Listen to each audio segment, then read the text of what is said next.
কয় ঘন্টা খারাপ কাজ হয়, গুনাহের কাজ হয়, এটা রুটিন করব। তো এক পাশে আমরা খাতার এক পাশে লিখবো ভালো কাজ, আর এক পাশের খাতায় লিখবো খারাপ কাজ।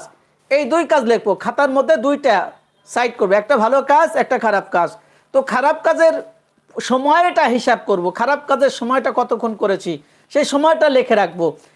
এটা লেখার পরে ওই খারাপ কাজ এভারেজে 24 ঘন্টায় কত ঘন্টা খারাপ কাজ করলাম এটার একটা হিসাব থাকুক।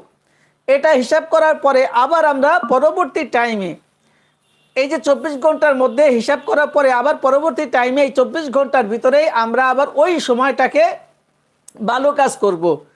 কেউ যদি 2 ঘন্টা খারাপ কাজ করে তাহলে চিন্তা করব আমি 2 ঘন্টা ভালো কাজ করব, কারণ রাসূল বলেন খারাপ কাজকে ভালো কাজ মুছে দেয়। হ্যাঁ, গুনাহকে মুছে দেয় নেকি। তাহলে নেকি করার জন্য ভালো ভালো কি কাজ আছে? সালাত, জিকির, আজগার, দান সদকা, ভালো ব্যবহার, হাসি মুখে কথা বলা, এগুলো আমরা 2 ঘন্টা করব। বাকি সময় যদি 2 ঘন্টা পারি করব।